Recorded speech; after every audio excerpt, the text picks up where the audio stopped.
Well, we're in Nottingham with the man they call the Engine. Ekow Essuman, how are we?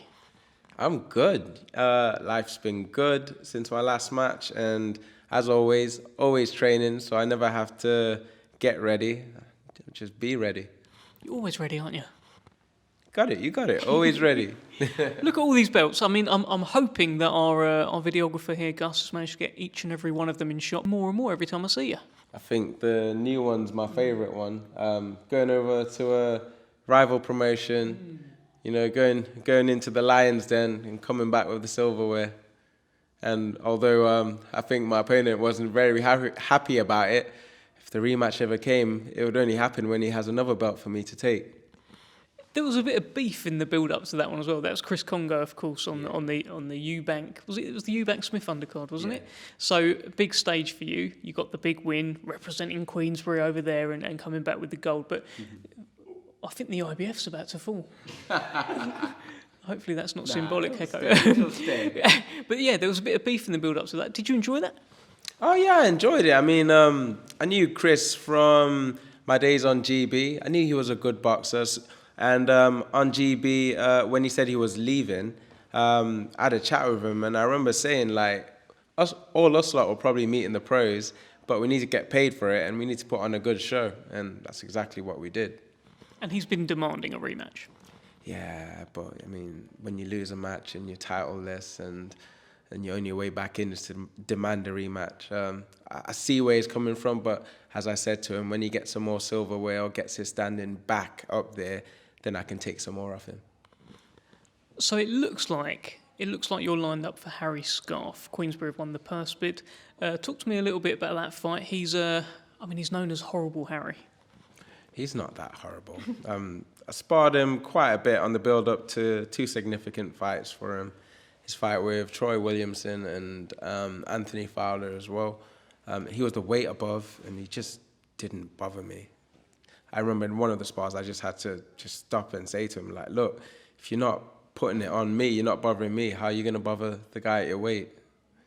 So, I mean, I'm looking forward to the fight because he's been shouting his mouth out and he's got his way to mandatory, but now he's earned the right of me taking my pounds of flesh off him.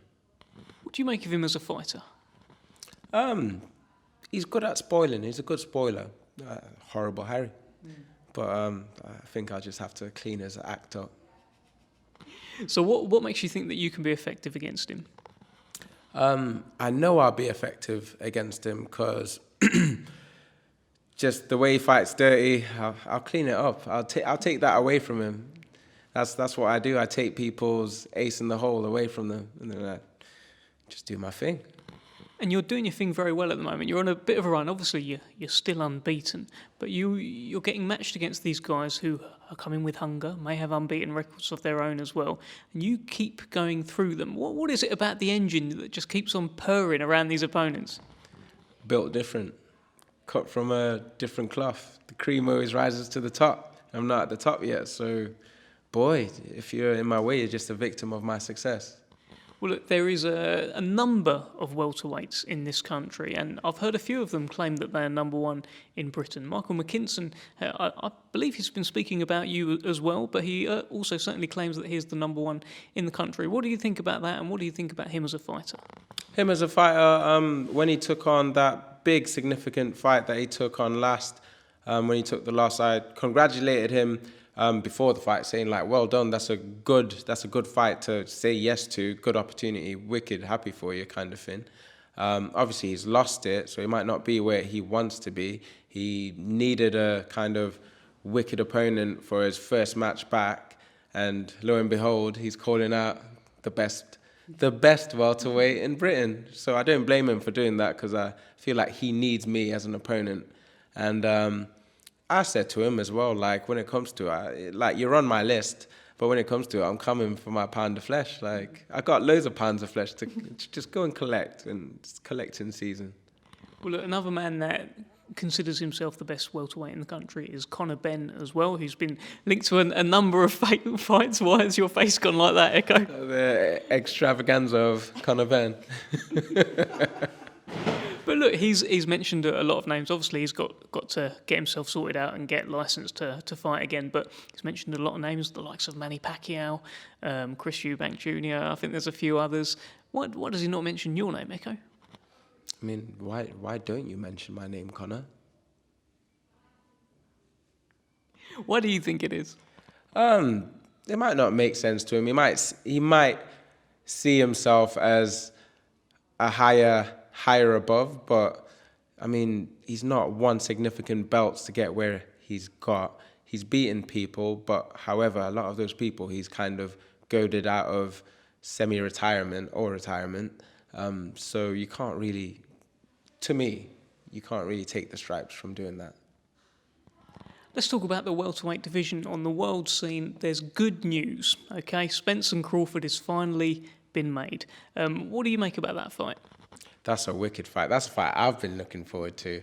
I know who I tipped to win, but I'm looking forward to just finding out what happens. Who are you tipping to win? I think Crawford. Boxing brain. Both of their boxing brains are up there, but I think Crawford makes adaptations a little bit better. And you are on, I mean, you've got an IBF bauble there, there's a WBC bauble as well.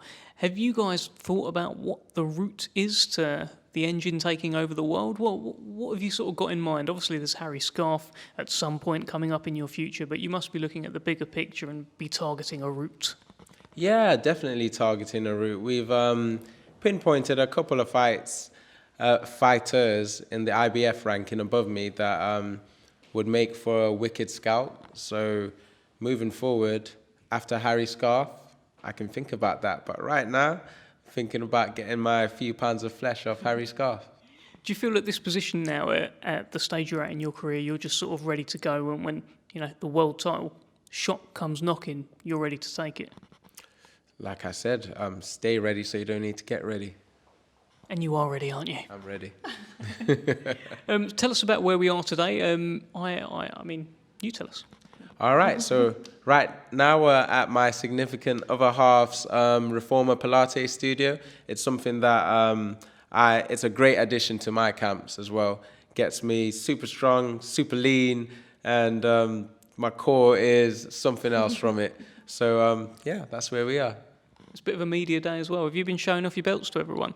Oh, yeah, you have to. I've been showing off my belts, working on the reformers, I'm an instructor here as well. Okay. So I mean, if you want to get trained by a champ, come to the reformer studio. Well, there's no better ad than that, is there? You tell me. It's a good ad. Okay, tell me this. So if this world title shot does come, say, after Harry Scarff, obviously, these are...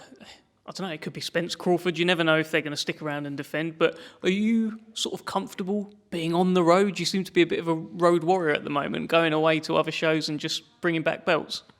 When it comes, I mean, I'm comfortable. I'm ready. That's what I do.